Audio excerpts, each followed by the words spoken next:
Hi, welcome everybody. Welcome to today's episode. I'm your host, Seth Stillings, National Account Executive here at FullCount. We've got ourselves an exciting conversation lined up. Today, we're going to be joined by Sarah Caushi, the Director of Food and Beverage at Monarch Landing in Illinois. Sarah comes to us with an impressive legacy of over 5 years at Monarch Landing, and she brings with herself a wealth of operational expertise and system knowledge that honestly is pretty remarkable. So we are eager to delve into some of her insights and also get into some of the success stories of Monarch Landing's adoptions of some of the FullCount technology. Their remarkable achievements with FullCount's resident portal application featuring online ordering and reservation modules is something that we're really excited to explore further and kind of get into today. So without further ado, let's kick off this enlightening conversation with Sarah and myself. Hi, Sarah. Hi. First off, though, I wanted Sarah to have an opportunity to introduce herself. First off, kind of give us a little bit of background on yourself professionally and kind of how you found yourself at Monarch Landing. As Seth has said, my name is Sarah Caushi. I have been with Monarch Landing for about 6 years now. I am the food and beverage director for our independent living side, as well as our healthcare side in the Springs. So I started here as what was called a retail services manager, and I've kind of taken on bits and pieces of every role that we have here leading up to being a director. So different promotions every year. So it's kind of wonderful. If there is a success story in internal promotions, I suppose that would be me. So I love it here. We have approximately 437 residents who live on our independent living side and a little over 100 in our Springs healthcare side. So it's a wonderful community. Feels like I am working with over 400 parents and grandparents every day. So they know everything about all of us, which is pretty amazing. We're located in Naperville, Illinois, and there is a lot to do around the community. So even though we kind of pride ourselves being like a standing cruise ship, there's a lot of different amenities around, a lot of restaurants. We have a wonderful downtown area and just a lot of different things to do. We have a Top Golf across the street, many parks, big malls. So this area in itself has a lot of different things that the residents can do outside of the community, as well as families. It's a really great place to raise your kids. So I'm very happy that I found a community where it feels like every day you're not really going to work. You're just kind of going to a different home. That's fantastic.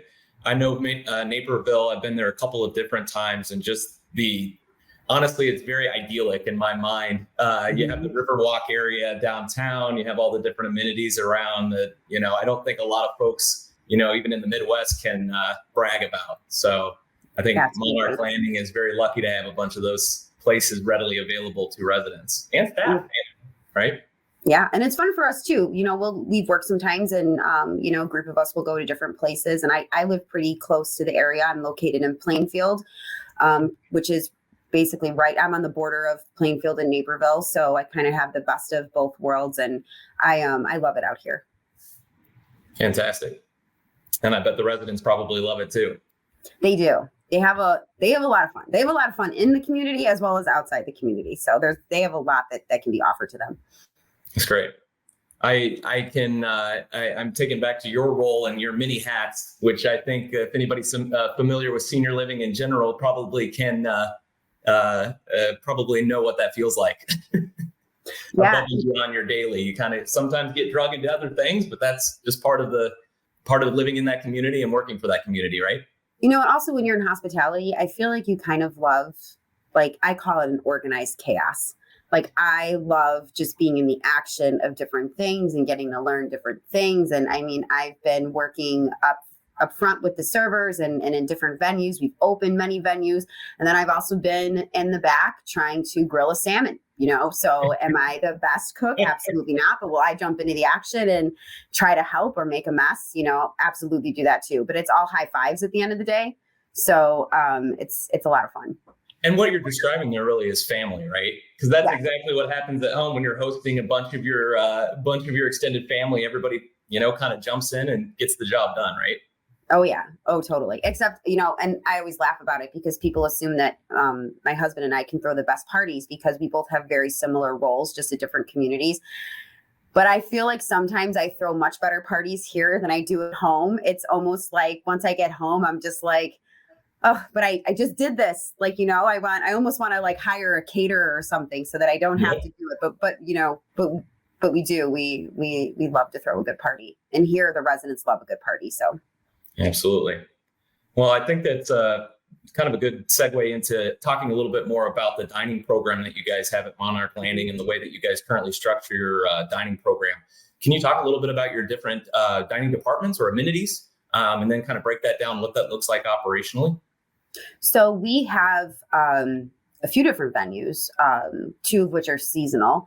So we have our main restaurant, which we call our formal dining room, is our Millstone restaurant. And that is open 7 days a week. 6 days it's open only for dinner. And then on Sundays it is a brunch service. And we serve approximately like about 315 people per day through there. For dine-in and carry out. And then we also have our Riverwalk Cafe, which is 7 days a week, lunch and dinner. So 11 a.m. until 6:30 p.m. And that has approximately 137 seats. It's more of a fast casual. That's actually where we have our FullCount kiosk is right outside of there. So residents can either come in and order with the cashier or they can order at the kiosk. They can also order online, which we'll get to. But that's open 7 days a week, same hours. And then we have a store downstairs, which is open 6 days a week from 9 a.m. until 1:30 p.m. So the residents can use their dining dollars to go in anything that's food related. They can use towards their dining dollars, or they can also buy some non-food items like greeting cards or just anything they may need for their house, like laundry detergent, things like that. We have a seasonal outdoor grill called the Courtyard Grill, which actually just closed. We always close it when like the weather's about to change. We're getting closer to Labor Day, but that is a 3 to 5 day per week operation from 4 to 6:30 by reservation, where residents can go outside and just enjoy some great, items off the grill. Everything tastes better off a grill in the summertime. So they love it out there. And then we also have an ice cream shop, which is seasonal as well. That's located in our Riverwalk Cafe that is called the Candy Store Lounge. That is open basically 11 to 6:30 as well, 3 days a week. So we offer a lot of catering on top of all of that, which the residents don't use their dining dollars for. But like I said, we like to throw a good party. So we arrange things for inside, resident friends, things of that nature, but also we do family parties. We just hosted a smaller wedding about a month ago. And we have another wedding coming up in April, which I'm really excited about because that's going to be a much larger one and it's going to be a weekend affair. So we try to do everything we can for the residents as well as bringing in their families so their families can really see the community. It's very important to know for the families to know that where their parents or aunts and uncles, maybe grandparents are staying is a wonderful place. So we try to bring in as many people as we can. That's great. And make yourself part of the community, right? Not the overarching community. That's awesome. Yes. So I want to call out a couple things that you mentioned. Just kind of first thing you mentioned that I want to call out is the self-checkout situation, because I think that's something that in senior living specifically is maybe a little bit behind the times when you talk about business and industry dining, contract dining, or even outside of that within self-checkout at brick and mortar. So break that down for me a little bit on how you guys are leveraging self-checkout for the community members.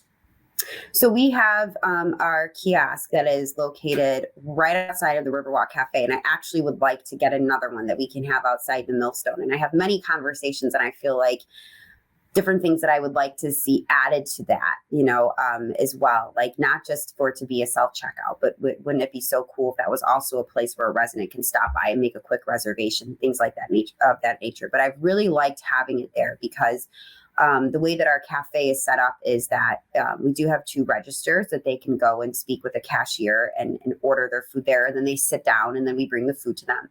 But sometimes it creates a little bit of a bottleneck. In senior living communities, you have a range of people from 62 to 100 years old. And some of them are, in scooters, and some of them have walkers, and it creates a bit of a bottleneck sometimes. So we implemented this kiosk where the residents can walk up and place their order for dine-in, or they can make a pickup for later that afternoon, or they can make a delivery order, and then just take their number and go sit down, or walk away and go right back to their apartment. So we do about, I want to say right now we're averaging a little over $1,000 a month on the kiosk. It was higher before. Every single time a resident changes their badge numbers, they might lose their badge or something, then we have to re-input their number into the system, and sometimes it might not work, and then they don't tell us. So we were averaging more on the kiosk, but it's been really great. We've had it for like 2 years, and it's such a faster process. They just put it in, it goes right to our cooks, and they get it when they need it without having to wait in line. So, and there's been a lot of education behind it. Everything that we do, and I know we'll get into this, but everything that we do, FullCount related, there are educational classes to show them how to use it. That's fantastic. And yeah, you're introducing new technology. So obviously we want to make sure there's quote unquote office hours, right? Yes. To make sure that the community members are comfortable with using the technology and leveraging it, because obviously it means a lot to the dining departments, what I would call line busting, specifically about self-checkout, right? Yes. And you know what? Now, I would say about 75 to 80% of our residents know how to use it. We've pretty much hit everyone, except for we get the new community members after a few weeks of them living here, because we tend to bombard them with information from the dining department. So we'll get them, but it'll be funny because some residents will tell us, you didn't turn on the kiosk today, so I went ahead and did it for you. And I was like, thank you so much. So they get involved. They're like, or I turned it off at the end of the night. That has to save power, like little things like that. So they all know how to use it down to the power switch. That's fantastic. And it's funny because I think, and I don't know if you've run into this or not, but there's sometimes in senior living, there's like hesitancy around the adoption of some of these new technologies, including self-service, including online ordering, which we'll get to. But I think with a little bit of education and a little bit of one-on-one time per resident, or even per group of residents, I think the adoption rates would surprise a lot of people. Would you say that? Yeah. So our educational classes are groups of 6 or less. So that way, when they come in, they all kind of come in tiny groups, and then they all sit together with me, and it really does feel like it's a lot more comfortable. Sometimes it's actually less comfortable for me because it's like 5-on-1, but they see each other, and they're all bringing in either a different tablet or a phone, and I'm walking them over to the kiosk to show them. And there is safety in numbers, I think, when you're learning something new. But it's nicer when it's a smaller setting. And we also have a dining committee here, which is made up of about 10, 12 residents. And I teach them everything first. Everything that I'm about to implement, they know about first. I have monthly meetings with them. They will come also and assist me in these classes, or they will send out instructional memos with me or for me to all the residents. So they get, and I think that sometimes when you're learning something from a peer or somebody that you're, might be a neighbor, that also makes it a lot more comfortable. So they help a lot. And in the technology industry, we call that training the trainer, right? And it's one of those things where you get into a situation where someone's going to maybe learn more, like you said perfectly, from their peer, right? Mm-hmm. Rather than even maybe a dining staff member. So right. Yeah. Well, I think that's a great opportunity to kind of go into kind of what we really want to talk about. And the meat and the potatoes of this conversation is FullCount's resident portal application. So I think you could probably remember pre-implementation of FullCount's resident portal application, including the 2 modules, online ordering and reservations. So paint that picture for us real quick. What were you guys doing before you had the online ordering module activated and had the residents trained up on that? A lot of phone calls, and then also order forms. So we still actually do. So the residents have 3 different ways that they can make an order. They can call in from 8 a.m. to 3 p.m., or they can fill out order forms that we provide for them, weekly order forms. And we have a little box outside of our main restaurant, the Millstone, where they can put in these order forms. And I would say, COVID shutdown, we did a lot less carry out orders and delivery orders through our main restaurant. We were only doing about 15 to 20 a day. And then obviously you shut down, and then you're doing the whole community. And now we're still doing approximately 120 per day. So before all of the online ordering through FullCount's application, it was a lot of bottlenecks on the phone and possible order forms being lost. Human error, right? Yes, human error. And was that a paper flow? Were you guys taking the orders via phone calls or voicemails and then putting them on paper? And then how were you getting them into the FullCount application so they could be billed accordingly? So we did have, if they were calling in, we did have to write out the order on an order form. And then we also had to then put it into our POS system, because the order form was then connected to a carryout bag. So the order form was important because that was like a quality assurance check. Interesting. Okay. Yes. So it was a lot of manual labor, and it still is for, I would say, the 10 to 15 residents that still want to call in their order. Yep. For the order forms that they put inside the box, obviously we're not filling anything out. We're just putting that into the computer, but still you're standing there and you're, typing things in the computer and then sending it to the kitchen. And then they keep a copy of a receipt. You keep a copy, stapling it to a bag. Oh gosh. So yes, and the process has changed so much over time as we navigated through our shutdown of what's the best way to get these orders out correctly and quickly. So that's probably a good lead in into why you probably explored different avenues. So yeah. Tell me a little bit about how you guys kind of thought about looking at Resident Portal and then the actual process of setting it up and rolling it out. Walk me through that implementation process, if you could. Sure. So we had a very unique opportunity when we were in shutdown to make a change, and we had nothing but time, because since our community was basically shut down of all its amenities, and we were only doing deliveries, it was kind of beyond getting everything set up. All you had time to do was think about the future and what changes you would like to make, and what other restaurants or places were leading towards with technology. So we started having these large discussions about FullCount and our point of sale system, because pre-shutdown, like I said, I've been here for 6 years. The first 2 years, we really utilized FullCount as just a point of sale system, but it was a larger platform. So we started having discussions with different members of FullCount, and I will call out one in general is Darwin Rowe, who I still speak with monthly or bi-monthly, and kind of like, what else can we push here? What else can we do? And we also were talking to other communities to see what other communities were doing. Some actually started the reservation process before they started the online ordering process.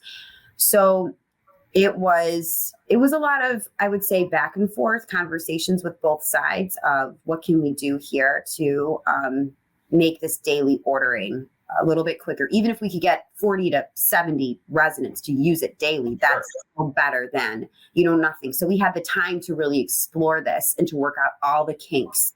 And we developed it pretty quickly.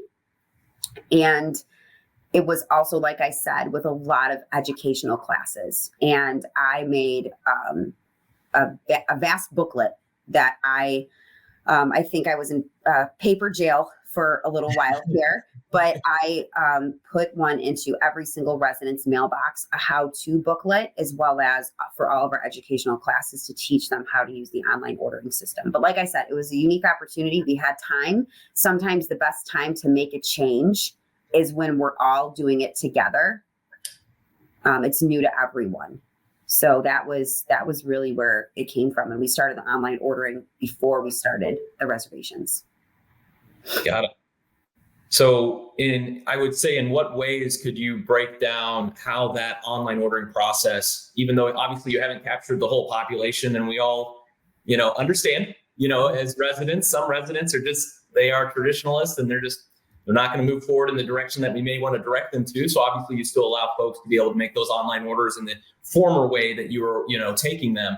But how has the online ordering portal helped you streamline for those folks that have adopted it? How has that helped you guys streamline your dining operations for the specific departments? And are you taking it for multiple departments? Have you allowed folks to make online orders for like your main dining room and your other dining departments, or is it just for the main dining room? So it is actually for our Riverwalk Cafe, as well as our Millstone Restaurant, as well as our Courtyard Grill outside.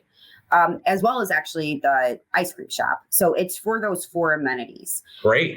We did have it when we were in shutdown for a specific beer and wine delivery because our residents here are able to purchase alcohol daily. But we had... sorry for interrupting, but is that on account or is that a charge? That's on account. That whatever beer and wine they purchase, they have let's say a limit. Like 1 bottle or something per day, or let's say a 3 or 4 pack of beer that they can purchase, 1 per resident per day. But it's popular, but especially when you're in shutdown, why not? You all know what we're all doing, right? Right. But the only, I would say, part of dining that we don't utilize online ordering for yet is in our marketplace store downstairs, just because the items change so quickly. That she might not always have something available. So we don't want to post it and then take it down, things like that. But we're working towards that. But yes, we have it in all of our other dining venues. I would like to see it get beyond dining. We've had many discussions about how to do that. Yeah. Actually, more so, if anything, for reservations. But getting back to the online ordering part, it's really helped in a couple different ways, because it puts the control into the customer's hands. So there's less room for error. So if I'm a resident and I'm logging in and I want, let's say, a bourbon salmon that comes with a sauce on top, I don't want the sauce. Maybe I can't have the sauce. I can then modify the order myself and then send it through. It's obviously going to go to our kitchen in big, bold, red lettering that I don't want the sauce. And then if I'm a carryout employee and I'm putting that together and I'm sending it out accurately. Sometimes when a resident is calling in, there might be human error on our end where maybe we didn't catch that they didn't want the sauce, and then they get the sauce, and then the resident leaves, comes back, and then we have to not only fix it for that resident, which is lowering their satisfaction level, but then we're also slowing down the procedure for everyone else. So it's been really great in that aspect. They can modify things, they have the control, and there's a lot of different things we can do from them there. And then I would also say, from a timeliness perspective, we only have 1 phone employee who takes orders and takes reservations daily. So if multiple residents are calling in to place an order, it's going to cause a bottleneck. And then they might be getting a delayed response and a callback. They might not be home. They're calling in later. We started service. You see how it kind of tail spins like that? So yep. From the timeliness as well as just the quality assurance overall and making sure that errors, we have less errors. It's been wonderful having the resident able to be in control of their order, because they're the one that's placing it when they want to place it too. Right. And you said 1 employee on the phone, right? So if they need to place that outside of those hours, they kind of are restrained a little bit on their opportunity to place an order, right? Yes. And they don't have to worry about it now. If they're out for the day, they don't have to worry about, is this when I wonder when they're going to call me back? I don't have my dinner order. They can be out and about and just place it on their phone whenever they'd like to, and they're set. From anywhere. They don't have to be at their desktop. They don't have to be in their apartment specifically. If they have a phone with internet connection and a browser, they can make that online order. I always tell them, and that's another class that we always have. I've got it right here. My little icon is right in my corner, the very first one. I think I have put that little icon on more phones and tablets than I can count. So just log in right there, right to it. Fantastic. And you touched on kind of my next point, or my next question was allowing for, maybe this might be more of a reservations question, allowing for other departments to participate in the resident portal experience. Do you guys, I now know the question for online ordering specifically, but do you guys have the reservations module, and have you extended the olive branch to allow other departments the opportunity to leverage the reservation system as well? So we use the reservation system for 2 of our venues, and I love it. I think it's amazing, and it's very easy for the residents to use. I always say, if you can dial a phone number, you can make your reservation. It's almost the same amount of time. So yes, we have talked with other departments. We're really the main department, honestly, the only department right now that utilizes FullCount, but we have a transportation team, and I'm like, how amazing would it be if we can get you set up for, but I get very excited and very animated when I'm talking about things that I'm kind of passionate about. So we've had these conversations, but we're in the preliminary stages, and they're kind of like, wow, hold up. I'm like, no, but you could set it up for everything. You want to take them to the mall, you want to take them to church. It's wonderful. But we also have a hair salon, and I would like to be able to see us have the reservation set up for that. But, just these other departments, they're not, it's just not in the works yet, but it's more preliminary talks that we're having. But I would love to see it, and I would assist them in any way possible. Yeah, absolutely. And like FullCount holistically, obviously the ability to capture transactions above and beyond just the dining department, that might just be a charge or an incline transaction rather than obviously on your meal plan balance. And then allow for reservations potentially to be extended to those as too. So I'm glad you're exploring that. And obviously you're excited about it. And it's sometimes hard to make the other departments excited about it as well. Everyone has their own stuff in their day. Absolutely. So I feel like this is something that really needs more dedicated time. And I think that if they knew what I know about it, it would be more exciting, but everyone just has like their own schedule. So, but they do see in their accounts charges for, I would say, different amenities. So obviously they have their declining dollar where they can look at 6 months back, but then they also have the charges on their account that they can look at. So they don't have to constantly call the finance office and go, what was this $35 charge? Well, it was, you got your hair blow dried. Okay.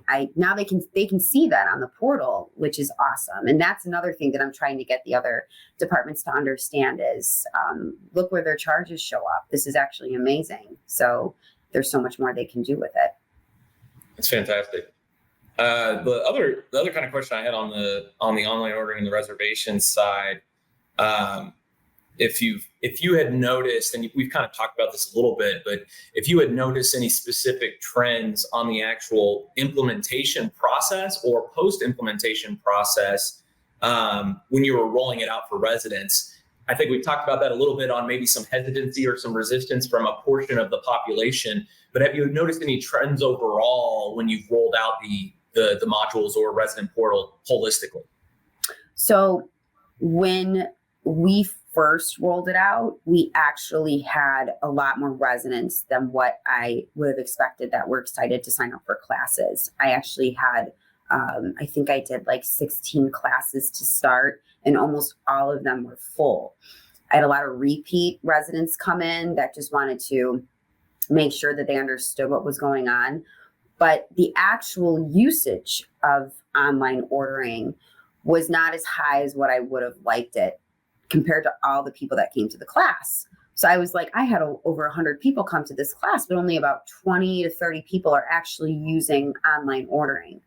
But once we started utilizing reservations is when the online ordering spiked. Interesting. Okay.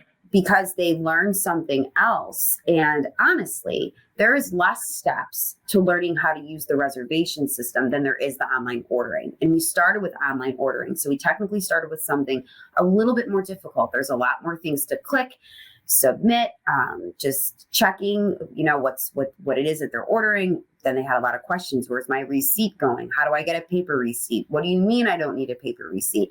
Why do I need to put in my email? There was just so many questions. But then and once you implement reservations, which is very easy, then all of a sudden they all wanted to backtrack in our classes. Can you show me online ordering just one more time? And then that's when I saw it really spike up to there being maybe 70 orders that were coming through that were online ordering as opposed to calling in on the phone. Now we have 120 people that are placing carryout orders. So now that's more than half that are using the online ordering.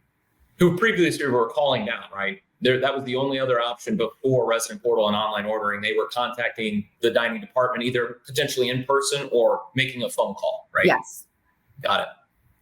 I guess really kind of my last question would be, overall, how do you think that resident portal and online ordering and the reservations application has helped you guys at a community level stay competitive in the marketplace? I know you're in the Chicago suburbs. I know there's a lot of retirement communities out there that, and obviously folks have choices when it comes to where they want to, spend their retirement years. How has FullCount and the online ordering and reservations and resident portal made you guys competitive in that market? To really break it down, it's made us more available to the residents' needs. So we constantly are trying to figure out, we have a lot of different residents that are coming into our community.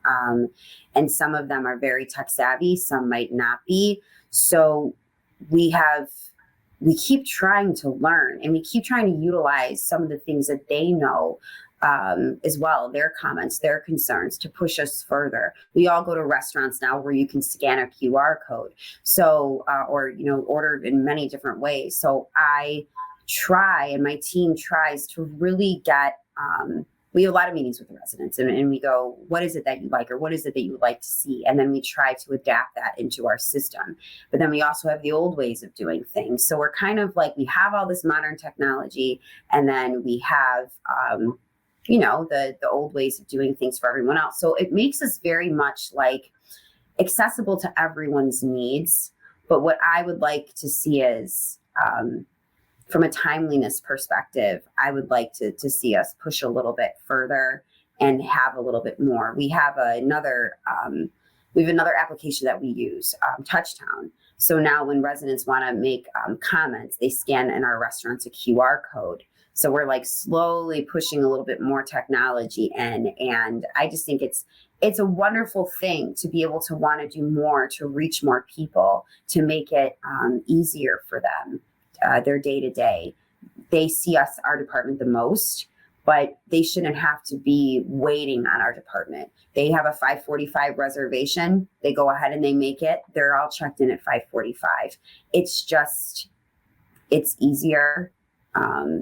And we're more, like I said, we're just more accessible. And I think that that sets us apart from other places that are still doing things kind of the old fashioned way. Got it. And shout out to Touchtown, one of our resident portal integrated partners. So they got a nice and FullCount's on the resident portal. So, but no, it's just great. I think technology is wonderful. And I always tell the residents, this is just here for you as a bonus. Play with it. You don't ever have to use it. You don't ever have to talk about it again. And I think that takes pressure off of them a little bit. And then that's when they start utilizing it more. Interesting.